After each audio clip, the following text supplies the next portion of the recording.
बिस्मिल्लाहिर्रहमानिर्रहीम। स्टार्ट करते हैं जल्दी जल्दी कैंडल चैप्टर 59 को। Drugs use in gastrointestinal disorders. चूंकि जीआईटी बहुत इंपॉर्टेंट है, डाइजेस्टिव फंक्शन, मेटाबॉलिक फंक्शन, बहुत सारे फंक्शन होते हैं, तो मुख्तलिफ फंक्शन की खराबी के लिए हम मुख्तलिफ ड्रग्स यूज करते हैं। सबसे पहले जो फंक्शन की खराबी आती है वो है स्टमक के अंदर एसिड का बढ़ जाना, यानी कि एसिडिटी। इस एसिडिटी की वजह से गैस्ट्रोइसोफेजियल रिफ्लक्स डिजीज भी हो जाती है, पेप्टिक अल्सर्स भी हो जाते हैं, जो कि या स्टमक में हो गए डोडेनम में, तो हम कहते हैं गैस्ट्रिक एंड डोडेनल पेप्टिक अल्सर्स। उसके अलावा कुछ और भी एसिडिटी के प्रॉब्लम्स हो सकते हैं, और एसिडिटी के प्रॉब्लम्स को ट्रीट करने के लिए हम ऐसे ड्रग्स देंगे जो कि एसिड को न्यूट्रलाइज करें। या तो एसिड की प्रोडक्शन को कम करने की कोशिश करेंगे हम, जाहिर बात है अगर एसिड को कम करना है तो प्रोडक्शन कम करेंगे। इसकी एग्जांपल है आपके पास H2 रिसेप्टर एंटागोनिस्ट, और दूसरी एग्जांपल है प्रोटॉन पंप इनहिबिटर्स। या फिर हम डायरेक्टली एसिड को न्यूट्रलाइज करने की कोशिश करेंगे, जैसा कि with the help of antacids. या फिर हम कहेंगे एसिड है तो खैर है, हम एसिड के बावजूद स्टमक की वॉल को प्रोटेक्ट कर लेते हैं, यानी कि प्रोटेक्शन को इंक्रीज करेंगे, प्रोटेक्शन ऑफ द म्यूकोजा। इसकी एग्जांपल है बिस्मथ सबसैलिसाइलेट और सुक्रोल्फेट। ठीक है, उसके अलावा कुछ और ड्रग्स भी हैं जो कि ट्रीट करते हैं, जैसे कॉर्टिकोस्टेरॉइड्स वगैरह। तो हम एक एक करके स्टडी करते हैं। सबसे पहले आते हैं हमारे पास एंटासिड्स। एंटासिड्स वीक बेसिस होती है, मतलब एंटासिड्स की एब्जॉर्प्शन वेरी कर रही है। हमें ऐसे एंटासिड्स चाहिए जो कि एब्जॉर्ब ना हो, क्योंकि हमने स्टमक के अंदर रिएक्शन करना है, ज़्यादा एब्जॉर्ब होंगे तो साइड इफेक्ट कॉज करेंगे। कौन से वाले एब्जॉर्ब होते हैं? कैल्शियम कार्बोनेट और सोडियम बाइकार्बोनेट एब्जॉर्ब होते हैं, इसलिए इनको हम खास इस्तेमाल नहीं करते। एल्यूमिनियम हाइड्रोक्साइड और मैग्नीशियम हाइड्रोक्साइड एब्जॉर्ब नहीं होते, इसलिए हम कहते हैं ये अच्छे बचे हैं। इनकी फर्दर अगर हम टॉक्सिसिटी की बात की जाए तो इसमें एल्यूमिनियम हाइड्रोक्साइड कॉन्स्टिपेशन कॉज करता है और मैग्नीशियम हाइड्रोक्साइड डायरिया कॉज करता है। तो ये थोड़ी सी इंपॉर्टेंट बात है इनके बारे में। बस एल्यूमिनियम, वैसे भी ये एल्यूमिनियम की खिड़कियाँ भी होती है, तो हार्ड चीज़ें, तो याद रखो स्टूल्स को भी हार्ड कर देगा एल्यूमिनियम हाइड्रोक्साइड। तो एल्यूमिनियम हाइड्रोक्साइड और मैग्नीशियम हाइड्रोक्साइड एंटासिड्स, दो नाम याद रख लो, जिसमें एल्यूमिनियम हाइड्रोक्साइड कॉन्स्टिपेशन कॉज करेगा और मैग्नीशियम हाइड्रोक्साइड डायरिया कॉज करेगा। नेक्स्ट आते हैं आपके पास H2 receptor antagonist. Histamine receptor antagonist है, इसमें नाम जो है वो आप याद रख लो कि रानी की नज़ाकत बहुत फेमस होती है, तो रानी से रानिटिडीन, नज़ाकत से नज़ारिटिडीन, फेमस से फेमोटिडीन, और सीम इसका भी मैंने कोई मैंने बनाया था, वो सही से में नहीं है, वो फुल जो वीडियो है उसके अंदर दिया हुआ है। सही की बात। तो ये करता क्या है, चूंकि एसिड की रिलीज के अंदर हिस्टामीन्स का रोल होता है, गैस्ट्रिन का रोल होता है और एसिटाइलकोलिन का रोल होता है, इसलिए अगर हम एंटी मस्करिनिक्स दे दें तो वो भी काम कर सकते हैं, और अगर एंटी हिस्टामीन्स दे दें तो वो भी काम कर सकते हैं एसिडिटी को रोकने के लिए। एंटी मस्करिनिक्स का जिक्र ऑल्दो मिनी गाइडलाइन के अंदर नहीं है, लेकिन मैंने आपको बता दिया कि ये भी यूज होते हैं। एंटी हिस्टामीन्स का तो हमने यहाँ पे नाम तो इनका डिस्कस कर लिए हैं।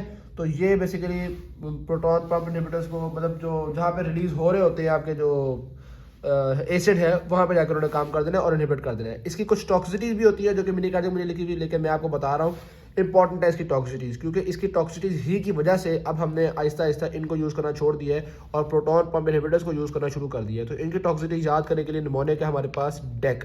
D stands for drug interactions, E stands for endocrine functions, क्योंकि ये गैलेक्टोरिया और गायनेकोमेस्टिया वगैरह कॉज करते हैं, तो एंटी एंड्रोजन इफेक्ट होता है, ठीक है, नस्वानियत वगैरह कॉज करते हैं। C stands for CNS effects या कंफ्यूजन, और K स्टैंड्स फॉर कीटोकोनाजोल की कंसंट्रेशन को बढ़ाते हैं, another type of drug interaction, क्योंकि ये एसिडिटी कम कर रहे हैं। एसिडिटी कम कर रहे हैं तो कुछ ड्रग्स जिनको एब्जॉर्प्शन के लिए एसिडिटी चाहिए थी, उनका तो प्रोग्राम बढ़ जाएगा। सही होगी बात।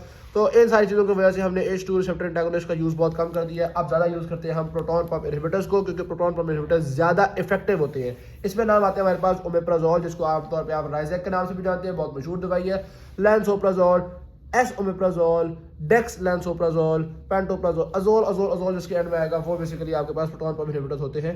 वैसे दूसरे भी होते हैं कीटोकोनाजोल, और वो आपके पास एंटी फंगल्स थे, ठीक है। तो ये थोड़ा सा इनको बस ये में रखना। ऐसे करो प्राजोल जिसके एंड में आता है ना, वो प्रोटॉन पंप, प्रोटॉन प्राजोल, ठीक है। तो या तो हो जाएगा आपको। इसका मैकेनिज्म ऑफ एक्शन क्या होता है? ये भी है वीक बेसिस ही, लेकिन ये ब्लड के अंदर एब्जॉर्ब होके तो अल्टीमेटली इरिवर्सिबली इनएक्टिव कर देते हैं आपके हाइड्रोजन पोटेशियम एटीपेस पंप्स को। ये वही पंप्स होते हैं जो कि एसिड को रिलीज कर रहे होते हैं, जो पेप्सिन को एसिडिटी दे रहे होते हैं, तो उसको इरिवर्सिबली इनहिबिट कर दिया। इसका मतलब ये है कि ऑल्दो इन ड्रग्स की अपनी हाफ लाइफ तो थोड़ी ही होती है, लेकिन चूंकि ये प्रोटॉन ये जो इनहिबिटर, ये जो पंप्स हैं, इनको इरिवर्सिबली इनहिबिट कर देते हैं, इसलिए तब तक इस ड्रग का इफेक्ट रहता है जब तक नए पंप्स ना बन जाए। तो ऑलमोस्ट 24 आवर्स तक इस ड्रग का इफेक्ट जरूर रहता है, ऑल्दो इसकी अपनी कंसंट्रेशन 1 to 2 आवर बाद कम हो जाती है। प्रोटॉन पंप इनहिबिटर्स की अगर हम टॉक्सिटीज को स्टडी करें तो यहाँ पे तो ज़्यादा नहीं लिखी हुई, अलबत्ता हमने ज़्यादा पढ़ी थी, उनको याद करने का निमोनिक है आपके पास भिंडी PGC, ओ पक्का भिंडी पकाओ जी। ठीक है, ये आपको सारे ना भी याद हो पाए तो खैर है, लेकिन याद कर लोगे तो अच्छी बात है। इसमें मतलब ये करेगा कि सारी टॉक्सिसिटी इंपॉर्टेंट नहीं है, अलबत्ता प्रोटॉन पम्प इनहिबिटर्स की टॉक्सिसिटी का सवाल आपसे पूछ सकते हैं। B stands for vitamin B12 की deficiency, H stands for headache cause करवाते हैं, I stands for increased risk of fractures, N stands for nausea, D stands for diarrhoea, I stands for increased infection of clostridium difficile और इसकी infection वगैरह को बढ़ाते हैं, निकोलाइटिस के चांसेस बढ़ाते हैं। P स्टैंड्स फॉर नमूनिया भी कॉज करते हैं, C स्टैंड्स फॉर क्लोपिडोग्रा के साथ ड्रग इंट्रैक्शन, और CA stands for calcium citrate की एब्जॉर्प्शन को इफेक्ट कर रहे होते हैं। सिट्रेट है कौन सा था, कैल्शियम की एब्जॉर्प्शन इफेक्ट करते हैं। ठीक है, तो ये आपके पास PPI का साइड इफेक्ट्स हो गए। अब आगे चलते हैं जनाबी वाली हम सुक्रोफेट की तरफ। हमने अभी तक एंटासिड्स पढ़े, H2 रिसेप्टर एंटागोनिस्ट पढ़े, प्रोटॉन पंप इनहिबिटर्स पढ़े। दूसरे में आपको प्रोटेक्शन बढ़ाने में सुक्रोफेट रोल प्ले करता है, लेकिन सुक्रोफेट बड़ा अजीब सा है। एक तो इसकी टॉक्सिसिटी भी होती है और दूसरा इसको एक्टिवेट होने के लिए एसिड की जरूरत होती है। तो इसलिए अगर कोई दूसरा हमने एंटासिड या ये ड्रग खाए हुए हैं तो फिर सुक्रोफेट इतना सही से काम नहीं करेगा। ऊपर से सुक्रोफेट की हमें 4 टाइम डेली डोजेज की जरूरत होती है, तो इसलिए इतना आजकल इसको यूज़ नहीं करते। वैसे इसका मैकेनिज्म क्या है कि ये अल्सर बेड के ऊपर आगे एक प्रोटेक्टिव कोटिंग बना जाता है जो कि अल्सर बेड को मजीद एसिड से बचाता है। डन। आगे आता है मिसोप्रोस्टोल, जो कि बहुत इंपॉर्टेंट नहीं है एग्जामिनेशन पॉइंट ऑफ व्यू से। ये आपके पास प्रोस्टाग्लैंडिन एनालॉग है, एसिड की सिक्रीशन को इनहिबिट करेगा, प्रोटेक्शन को ये इंक्रीज करेगा। खास तौर पे NSAID इंड्यूस्ड अल्सर्स के अंदर ये ज़्यादा इंपॉर्टेंट रोल रखता है। इसकी भी मल्टीपल डोजेज चाहिए, इसके भी एडवर्स इफेक्ट से हम बच नहीं पाते, तो इसलिए इतना काम का ड्रग नहीं है। कोलॉइड बिस्मथ, इसके काफ़ी सारे मतलब मल्टीपल तरीकों से ये इस अल्सर्स को रोक रहा होता है। कैसे? एक तो प्रोटेक्टिव फंक्शन को बढ़ा रहा है, प्रोटेक्टिव कोटिंग कर रहा है। दूसरा एंटी माइक्रोबियल इफेक्ट्स भी होते हैं और एंट्रोटॉक्सिन्स की सिक्वेस्ट्रेशन करवाता है। तो ये इस हिसाब से काफ़ी अच्छा ड्रग होता है। और मजे की बात यह है कि ये स्टूल की फ्रीक्वेंसी और लिक्विडिटी को कम करता है, यानी कि थोड़ा सा कह लो एंटी डायरियल है। ठीक है, थोड़ा बहुत एंटी डायरियल है, क्योंकि देखो ना लिक्विडिटी को कम कर रहा है, फ्रीक्वेंसी को कम कर रहा है, तो आप कहते हो एंटी डायरियल भी थोड़ा बहुत होता है। लेकिन इसका साइड इफेक्ट कॉमन मतलब बड़ा इंपॉर्टेंट है, याद रखना, ये ब्लैक स्टूल्स और ब्लैक टंग कॉज करता है। ओके होगी बात। आखिर बात अगर एंटीबायोटिक्स मुख्तलिफ किस्मों, चूंकि जो आपके अल्सर होते हैं वो 2 तरह के होते हैं, या तो NSAIDs की वजह से अल्सर हो रहे होते हैं, या फिर एक बैक्टीरिया हेलिकोबैक्टर पायलोरी की वजह से हो रहे होते हैं। तो अगर बैक्टीरिया की वजह से हो रहे हैं, जारी बात है बैक्टीरिया को मारने से अल्सर्स काफ़ी हद तक ट्रीट होंगे, तो उसके लिए एंटीबायोटिक यूज़ करते हैं। अब 2 तरह के इंपॉर्टेंट रेजिमेंट्स हैं। सॉरी मेरी तबीयत थोड़ी सी ख़राब थी। अच्छा, वो रेजिमेंट्स क्या है आपके पास? एक होती है ट्रिपल थेरेपी, एक होती है क्वाड्रपल थेरेपी। तो कोई आपसे पूछे अल्सर्स के अंदर ट्रिपल और क्वाड्रपल थेरेपी क्या होती है, तो आपने बताना है भी ट्रिपल थेरेपी के अंदर हम लोग 3 ड्रग्स देते हैं, जिसके लिए निमोनिया के पास कैप, क्लेरिथ्रोमाइसिन, अमोक्सिसिलिन और प्रोटॉन पंप इनहिबिटर। 2 तो एंटीबायोटिक्स हैं और एक प्रोटॉन पंप इनहिबिटर दे दिया आपने। और क्वाड्रपल थेरेपी के अंदर कौन कौन से ड्रग्स देते हैं हम लोग? उसमें दे रहे होते हैं, अब उसका निमोनिया मुझे याद नहीं आ रहा। एक तो मेट्रोनिडाजोल देते हैं, दूसरा प्रोटॉन पंप इनहिबिटर देते हैं, तीसरा टेट्रासाइक्लिन देते हैं, और चौथा बिस्मथ सबसैलिसाइलेट देते हैं। सही होगी बात। तो निमोनिक हम इसका भी देख लेते हैं यार, ताकि आपके लिए आसानी हो। हाँ, मेट्रो बस पोल था, मेट्रो बस पोल। ठीक है, M stand for metronidazole, T stand for tetracyclines, B stand for bismuth subsalicylate और P stand for proton pump inhibitors. तो इस तरह से आपको ये बात याद हो जाएगी। ऑल राइट जी, तो एंटीबायोटिक्स की क्वाड्रपल थेरेपी और ट्रिपल थेरेपी भी हो गई। ऑल्दो यहाँ पे मेरी कार्ड में ट्रिपल थेरेपी के नाम से उन्होंने नहीं लिखा हुआ है, लेकिन ये एग्जामिनेशन पॉइंट ऑफ व्यू से इंपॉर्टेंट है। यहाँ तक हमारे पास एसिडिटी को ट्रीट करने वाले ड्रग्स कंप्लीट होते हैं। नेक्स्ट आते हैं हमारे पास गैस्ट्रिक मोटिलिटी अगर कम हो गई है, यानी कि वैसे तो अगर कोलोन की मोटिलिटी कम हो जाए हम कहते हैं कॉन्स्टिपेशन हो गई है, लेकिन अभी डिस्कस कर रहे हैं स्टमक की, यानी अपर गैस्ट्रोइंटेस्टाइनल मोटिलिटी कम हो गई है। तो फिर उसमें क्या करें? ये कम क्यों होती है? डायबिटिक गैस्ट्रोप्रेसिस हो जाता है, या सर्जरी के बाद भी खासतौर पर इफेक्ट हो जाता है। तो इसको ट्रीट करने के लिए जारी सी बात आपको पता है, parasympathetic nervous system is involve in the contraction of GIT। तो पैरासिम्पैथेटिक नर्वस सिस्टम को बढ़ाने के लिए हम लोग कोलिनोमिमेटिक्स यूज करते थे, जैसे कि बेथेनिकोल। लेकिन अब बेथेनिकोल थोड़ा आउटडेटेड हो गया हुआ है। आजकल जो इस्तेमाल करते हैं उसका नाम है एसिटाइलकोलिन इनहिबिटर, नियोस्टिकबीन। ज़रा ये भी अगर कोलिन इनहिबिटर है तो ये भी एसिटाइलकोलिन को बढ़ाता होगा, पैरासिम्पैथेटिक नर्वस सिस्टम को स्टिमुलेट करके ही काम करेगा। तो नियोस्टिकबीन आज भी यूज होता है। लेकिन मेनली कौन से ड्रग्स यूज होते हैं?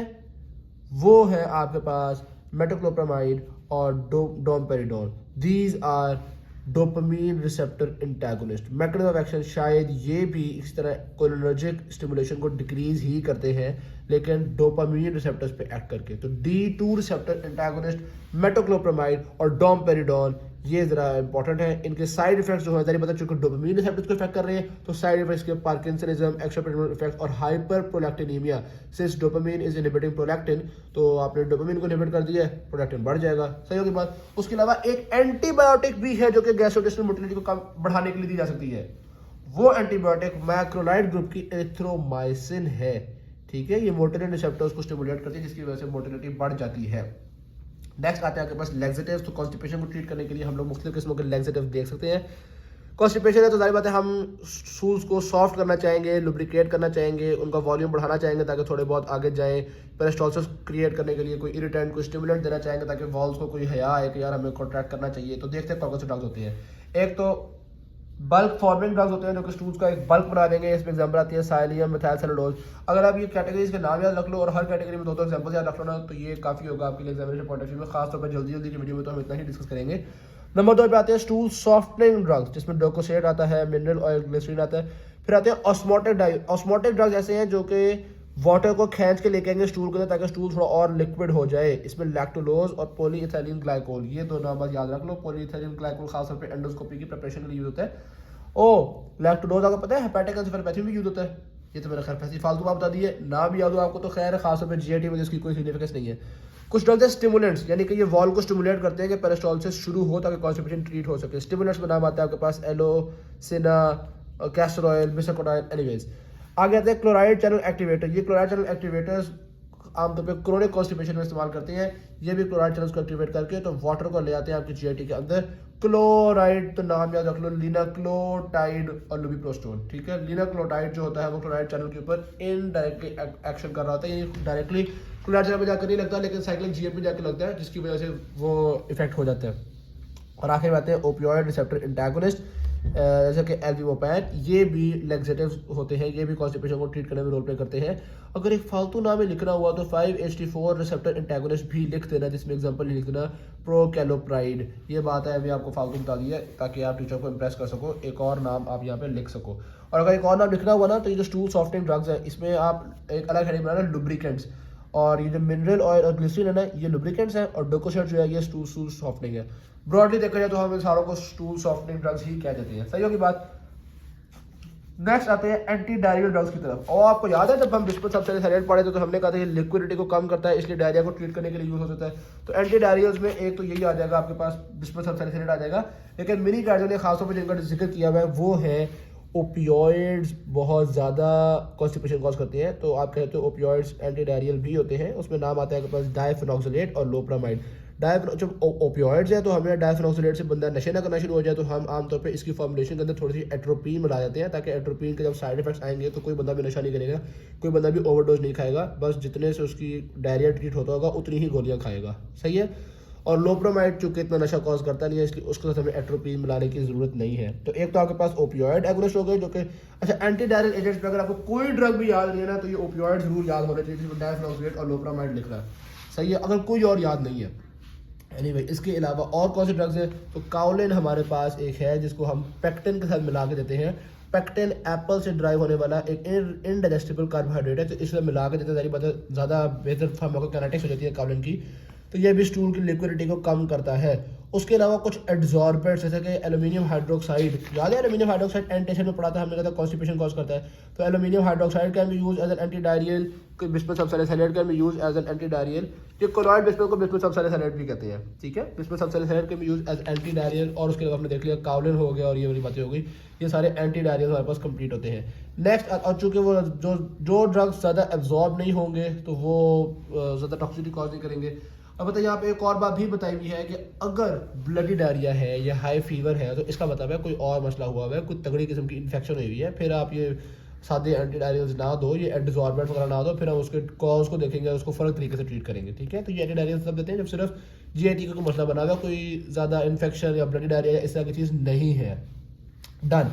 आगे आते हैं drugs use in irritable bowel syndrome. Irritable bowel syndrome दो तरह का हो सकता है, डायरिया डोमिनेंट भी हो सकता है और कॉन्स्टिपेशन डोमिनेंट भी हो सकता है, और इवन दोनों हो सकता है। यानी कि इरिटेबल बाउल सिंड्रोम में एब्डोमिनल पेन वगैरह होती है और साथ बंदे को या तो डायरिया होता है या कॉन्स्टिपेशन होती है। अब अगर किसी को डायरिया हुआ है तो जाहिर बात है हमारी ये ख्वाहिश होगी कि इसका जो स्टूल्स हैं ये बहुत लूज आ रहे हैं, इनको हम हार्ड कर लें किसी तरह, कोई ऐसे ड्रग्स दें जो कि इसके स्टूल्स को हार्ड करें। तो diarrhoea dominant irritable bowel syndrome में जो ड्रग्स यूज करते हैं उसका नाम है हायोस्कमीन, एलोसेट्रॉन और डायसाइक्लोमीन। ये तीनों आपके पास diarrhoea dominant irritable bowel syndrome में यूज होते हैं। इसमें हायोस्कमीन और डायसाइक्लोमीन जो है ये एंटीकोलिनर्जिक्स है, और जो एलोसेट्रॉन है ये सेरोटोनिन एंटागोनिस्ट है या 5-HT3 रिसेप्टर एंटागोनिस्ट है। दूसरी तरफ अगर हमारे पास constipation dominant diarrhoea constipation dominant irritable bowel syndrome हुआ है तो हम चाहेंगे इसके स्टूल्स को थोड़ा सा लूज कर दें। तो L for loose, L for linaclotide, L for lubiprostone. ये लिनाक्लोटाइड और लुबिप्रोस्टोन क्या होते हैं ये बात हम लैक्सेटिव्स के दौरान भी पढ़ चुके हैं। ये दोनों क्लोराइड चैनल एक्टिवेटर्स होते हैं।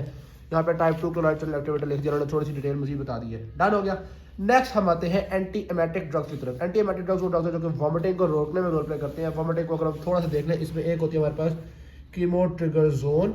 इसकी ये ब्रेन का एक ऐसा एरिया है जो कि ब्लड ब्रेन बैरियर जहाँ पे नहीं होता, यानी कि ब्लड के अंदर जो केमिकल्स होते हैं वो यहाँ पे इफेक्ट कर सकते हैं। इसी वजह से कुछ दवाइयाँ जो होती हैं वो आपके नोजिया वॉमिटिंग कॉज करते हैं। उसके अलावा जनाब जो H1 हिस्टामीन रिसेप्टर्स हैं वो भी इसको स्टिमुलेट करते हैं, तो बेसिकली हिस्टामीन भी स्टिमुलेट कर रहा है। दूसरी तरफ आपके पास डोपामीन रिसेप्टर्स होते हैं, D2 रिसेप्टर्स, वो भी इसको स्टिमुलेट करते हैं, तो डोपामीन भी इफेक्ट कर सकता है। फिर तीसरी तरफ आपके पास होते हैं जिसका नाम है 5-HT3 रिसेप्टर्स। अभी हमने पढ़ा 5-HT3 सेरोटोनिन रिसेप्टर्स होते हैं, तो ये भी इसको एक्टिवेट करते हैं। और आपके पास न्यूरोकाइनिन रिसेप्टर्स होते हैं जिसमें सब्सटेंस P एक्ट करता है, सब्सटेंस P, ये भी इसको एक्टिवेट करते हैं। ठीक है, तो ये तो एक सेंटर हो गया आपको वॉमिटिंग को एक्टिवेट करने वाला। दूसरा सेंटर जिसको हम जिक्र करेंगे वो है आपके पास डायरेक्ट वॉमिटिंग सेंटर ही को पढ़ते हैं। वॉमिटिंग सेंटर के ऊपर आपका जो वेस्टिबुलर सिस्टम है वो भी इम्पैक्ट ला सकता है, जिसकी वजह से जब आप ट्रैवलिंग करते हो तो मोशन सिकनेस की वजह से वॉमिटिंग वगैरह हो सकती है। और दूसरा GIT के ऊपर डायरेक्ट कोई खाने से बदहजमी वगैरह हो गई है तो वो भी वॉमिटिंग सेंटर को एक्टिवेट कर सकता है। तो जो भी एंटी एमेटिक्स है या एंटी वॉमिटिंग ड्रग्स है वो इन्हीं सारी चीज़ों को रोक रहे होंगे। एंटी एमेटिक्स की अगर हम मैं अपन एक नमूने बताता हूँ जिससे जितनी भी एंटी एमेटिक के ड्रग ग्रुप्स है ना वो सारे आपको याद हो जाए, सारे इवन विनिक एडजन में मेंशन भी नहीं है। ठीक है जी, नमूने क्या, जिस तरह आपको BBC के बारे में तो पता ही होगा, तो BBC को आप थोड़ा सा कह लो कि पका लो। ठीक है, तो BBC की थोड़ी सी शेप चेंज कर लो। वो शेप चेंज करोगे तो क्या होगा, आप एक B ऐड कर दो और एक C ऐड कर दो तो शेप तो चेंज हो ही जाएगी ना। तो आप BBC को, ये देखो ये मैंने लिखा BBC, एक हमने B ऐड कर दिया, एक हमने C ऐड कर दिया, यानी कि इनकी हमने शेप बदल दी, शेप का E मिस कराओ। ठीक है जी, तो अब हम ड्रग ग्रुप्स की बात करते हैं। B stands for benzodiazepines, B stands for benzamides और B stands for butyrophenones, C stands for corticosteroids और C स्टैंड्स फॉर, यहीं पे उन्होंने ये जो कैनाबिनॉइड्स है ना, ये उन्होंने यहीं पे ये रहा कैनाबिनॉइड ड्रोनाबिडोन, ये उन्होंने यहीं पे डिस्कस किया है, मेरी एक जगह में लिपिनकॉट में लिखा हुआ। ठीक है, तो कैनाबिनॉइड्स सही होगी बात। यहाँ तक हमारे पास काफ़ी हद ड्रग्स कंप्लीट हुए। S stands for serotonin receptor antagonist, H stands for histamine receptor antagonist, A stands for antimuscarinics, P stands for phenothiazines। तो ये सारे ड्रग ग्रुप्स हैं हमारे पास। अब इसमें हम एक एक को डिस्कस कर लेते हैं। जो बेंजोडाइजेपीन्स हैं वो तो आपको पता है दूसरे सेडेटिव वाले एक्शंस भी रखते हैं। ब्यूटायरोफिनोन्स और बेंजामाइड्स ये दोनों जो हैं ये डोपामीन रिसेप्टर एंटागोनिस्ट हैं, इस तरीके से काम कर रहे होते हैं, जिसमें से बेंजामाइड्स के एग्जांपल मेटोक्लोप्रामाइड भी एक बहुत इंपॉर्टेंट एग्जांपल है जो हमने पहले भी पढ़ी हुई है।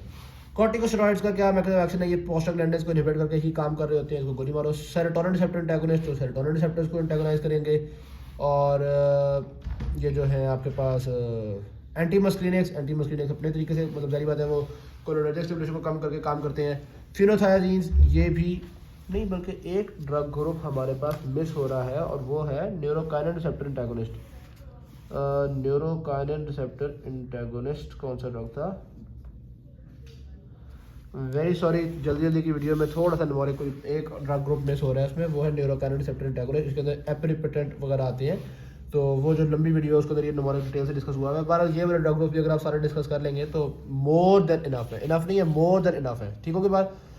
न्यूरोकाइनिन रिसेप्टर एंटागोनिस्ट में NK1 रिसेप्टर एंटागोनिस्ट आता है, इसके ऊपर आपका सब्सटेंस P एक्ट कर रहा होता है, तो ये आपके पास। अच्छा, अगर वो पूछे ना एंटी एमेटिक्स को क्लासिफाई करो according to mechanism of action, तो वो तो आपको पता ही चल ही गया है। हिस्टामीन को रोकने वाले, D2 को रोकने वाले, 5-HT3 को, ये सारे आप इन सब के एंटागोनिस्ट का नाम लिख लो। ठीक है, ये तो हो गया according to mechanism of action. अगर मैं कहते हैं अकॉर्डिंग टू क्लिनिकल यूज बताओ तो भाई जान एक होता है मोशन सिकनेस इंड्यूस्ड वॉमिटिंग और एक होती है chemotherapy induced nausea and vomiting. जो मोशन सिकनेस इंड्यूस्ड है उसके अंदर तो एंटीमस्क्रीनिक्स आएंगे और एंटीहिस्टामिन, यानी खास तौर पे स्कोपोलामाइन वगैरह का नाम आ जाएगा आपके पास, और जो एंटीमस्क्रीनिक्स है उनका नाम आ जाएगा। सॉरी एंटी मस्कुलिन तो स्कोपोलामिन हो गया ना, और एंटी हिस्टामिन जैसे कि डायफेनहाइड्रामीन, इनका नाम आ जाएगा, सही है। और अगर कीमोथेरेपी इंड्यूस्ड नोजिया वोमिटिंग की बात करें तो उसमें बाकी सारे नाम लिख देना, ये बेंजोडाइजेपीन्स, कॉर्टिकोस्टेरॉइड्स, सेरोटोनिन रिसेप्टर एंटागोनिस्ट। ओए सेरोटोनिन रिसेप्टर एंटागोनिस्ट के ना वैसे नाम भी बड़े इंपॉर्टेंट है, वो सेट्रॉन वाले नाम है, तो वो इसमें आता है ग्रेनीसेट्रॉन, डोलासेट्रॉन, ऑनडेनसेट्रॉन, ठीक है। तो इस तरह के सारे नाम आप इसमें लिख देना। और न्यूरोकैनिन रिसेप्टर एंटागोनिस्ट का तो नाम मैंने आपको अभी बताया है, वो आपके पास एप्रीपोटेंट न्यूट्रीपोटेंट होता है। और बेंजामाइड मैंने आपको बताया, इसके अंदर मेटोक्लोप्रामाइड आता है, ठीक है। बेंजामाइड जो हमने डिस्कस किया था ना, इसमें मेटोक्लोप्रामाइड आपको पता है हमने यहाँ पे दिया था मोटिलिटी को बढ़ाने के लिए, तो ये भी मतलब एक मज़े की चीज़ है। फिरोथायाजीन हो गए, बिटाराफिनोन्स हो गए, इन सारों का तो मैकेनिज्म ऑफ एक्शन एक ही है, डोपामीन रिसेप्टर के एंटागोनिस्ट है, सही है। तो एंटी इमेटिक्स यहाँ पे हमारे पास कंप्लीट होते हैं। नेक्स्ट आते हैं हमारे पास drugs used in ulcerative colitis, उसके अंदर अमाइनो सैलिसाइलेट्स ही ज़रा इंपॉर्टेंट है। अमाइनो सैलिसाइलेट्स के बारे में मज़े की बात ये है कि हमने शुरू में देखा कि ड्रग है सल्फासालाजीन, ये बड़ा इफेक्टिव था इरिटेबल बाउल सिंड्रोम में। अच्छा, इरिटेबल बाउल सिंड्रोम दो तरह का होता है, अल्सरेटिव कोलाइटिस होता है जो कि रेक्टम से शुरू होता है और ऊपर की तरफ जाता है, और क्रोन्स डिजीज होता है जो कि पूरी जीआईटी में कहीं भी हो सकता है, पैचेस में भी हो सकता है, जबकि ये जो है ये कॉन्टिन्यूसली चल रहा होता है। एनीवेज ये वाली बात याद रखना इतना इंपॉर्टेंट नहीं है। सल्फासालाजीन जो था ये एक एजो कंपाउंड था किन दो चीज़ों का, अमाइनो सैलिसाइलिक एसिड का और सल्फापिरिडीन का, इसके बीच में एक एजो बॉन्ड हुआ करता था। हमने देखा कि ये इस ड्रग का यानी सल्फासालाजीन जो ट्रीटमेंट कर रहा है वो अमाइनो सैलिसाइलिक एसिड की वजह से कर रहा है, और जितनी भी टॉक्सिसिटी है वो सल्फापिरिडीन की वजह से हो रही है। क्या टॉक्सिसिटी इसकी, nausea, gastrointestinal upset, headaches, myalgias, bone marrow suppression, malaise, ये सारी इसकी टॉक्सिसिटी जो थी वो सल्फापिरिडीन की वजह से थी। तो हमने कहा कोई ऐसा ड्रग बनाओ जिसमें सिर्फ अमाइनो सैलिसाइलिक एसिड हो, तो हमने सिर्फ अमाइनो सैलिसाइलिक एसिड देना शुरू किया। तो मसला ये था कि ये स्टमक के अंदर ही एब्जॉर्ब होता था, आगे सिर्फ 20% जा पाता था, जबकि हमने तो क्रोन्स डिजीज और अल्सरेटिव कोलाइटिस को ट्रीट करना था, हमने तो आगे तक इस ड्रग को भेजना था। ये देखो ना, जो क्रोन्स डिजीज होती है वो स्मॉल इंटेस्टाइन, लार्ज इंटेस्टाइन में कहीं भी हो सकती है, पैचेस में, जबकि जो अल्सरेटिव कोलाइटिस है वो रेक्टम से शुरू होती है और इस तरह ऊपर की तरफ को जाती है। तो अब हमने रेक्टम तक अगर दवाई पहुंचानी है तो जाहिर सी बात है, अब डायरेक्ट अमाइनो सैलिसाइलिक एसिड देंगे वो तो सिर्फ 20% आगे जाता है, बाकी स्टमक में एब्जॉर्ब हो जाता है। तो हमने कहा कि फिर कोई एजो कंपाउंड ही बनाओ लेकिन उसमें सल्फापिरिडीन निकाल दो।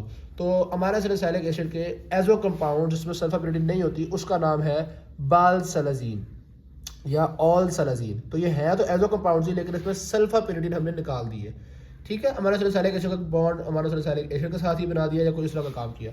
तो एक तो एजो कंपाउंड है जो कि कामयाब है, दूसरा हमने कहा कि अगर खाली अमाइनो सैलिसाइलिक एसिड देना ही है तो फिर ऐसा करो कि कोई एंटेरिक कोटिंग बना दो, यानी इसकी कोई ऐसी गोली बनाओ ये स्टमक पर ज़्यादा एब्जॉर्ब ना हो सके, इसकी कोई ऐसी कोटिंग बनाओ कि स्टमक पर एब्जॉर्ब ना हो सके। तो वो कोटिंग वाले ड्रग्स भी हमने बनाए जिसमें आता है पेंटासा आता है, एसाकॉल आता है और लियाल्डा आता है। तो ये सारे हैं जिसमें कोटिंग बनी हुई होती है। तो ये हमने डिस्कस कर लिया अमाइनो सैलिसाइलेट्स को। अमाइनो सैलिसाइलेट्स के अलावा कुछ और ड्रग्स भी यूज़ होते हैं जैसा कि एंटीबायोटिक्स हैं, ग्लूकोकॉर्टिकॉइड्स फॉर एग्जाम्पल ब्यूटासाइनाइड, ये भी यूज़ होता है आपके पास इसी को ट्रीट करने के लिए इन्फ्लेमेटरी बाउल डिजीज।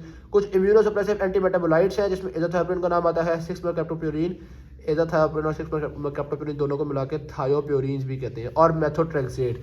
मेथोट्रेक्सेट के बारे में खास बात यह है कि ये क्रोन डिजीज में काम की चीज़ है, अल्सरेटिव कोलाइटिस में इतना काम नहीं करता, सही है। उसके अलावा कुछ इंटेग्रिन इनहिबिटर्स भी यूज़ कर सकते हैं जैसे कि नटालिजुमाब या विटोलिजुमाब, लेकिन नटालिजुमाब तो बहुत खतरनाक है, ये प्रोग्रेसिव मल्टीफोकल ल्यूकोएन्सेफेलोपैथी बहुत कॉज करता है, इसलिए नटालिजुमाब को यूज़ करना आजकल छोड़ दिया है, विटोलिजुमाब को ही ज़्यादा यूज़ कर रहे हैं हम। और उसके अलावा हमारे पास TNF अल्फा इनहिबिटर्स भी होते हैं जैसे कि इन्फ्लिक्सिमाब, अदालिमुमाब और गोलीमुमाब। तो अल्सरेटिव कोलाइटिस के लिए first line drug amino salicylates है, व्हेयरएज क्रोन्स डिजीज के लिए फर्स्ट लाइन ड्रग्स ये TNF अल्फा इनहिबिटर्स है, इन्फ्लिक्सिमाब, अदालिमुमाब, और फिर सेकंड लाइन ड्रग्स में हमारे पास ये विटोलिजुमाब आता है। इन्फ्लेमेटरी बाउल डिजीज कंप्लीट हुई। अगर किसी इंसान के अंदर पैंक्रियाटिक एंजाइम्स नहीं है तो पैंक्रियाटिक एंजाइम रिप्लेसमेंट थेरेपी करेंगे जो कि पिग से मिलती है हमें पैंक्रियाटिक एंजाइम्स, जैसा कि पैंक्रियालाइपेज, यानी कि खासतौर पर जो फैट एब्जॉर्बिंग एंजाइम्स हैं वो हम, फैट डाइजेस्टिंग एंजाइम्स हैं वो हम देते हैं। मसला ये है कि ये एंजाइम्स लोअर पीएच पे, एसिडिक पीएच पे ख़त्म हो जाते हैं, तो इसलिए हमें इसके लिए भी एंटायरिक कोटिंग कैप्सूल्स बनाने पड़ते हैं जो कि आगे तक चले जाए, स्मॉल इंटेस्टाइन तक चले जाए। नेक्स्ट, गॉल स्टोन्स को प्रिवेंट करने के लिए हमें कोलेस्ट्रॉल कम करना पड़ता है, और कोलेस्ट्रॉल की सिक्रीशन को कम करता है यूरसोडायोल। वैसे इन ड्रग्स की डिटेल आप लोग चैप्टर 35 के अंदर भी पढ़ेंगे। Variceal haemorrhage is due to portal hypertension, और पोर्टल हाइपरटेंशन को ट्रीट करने के लिए सोमेटोस्टेटिक एनालॉग जैसा कि ओक्लूटाइड भी यूज़ किया जा सकता है, और बीटा ब्लॉकर जैसा कि प्रोपेनॉल भी यूज़ किया जा सकता है। Thank you very much. अच्छी लगी शेयर कीजिएगा, चैनल को सब्सक्राइब कीजिएगा। अल्लाह हाफ़िज़।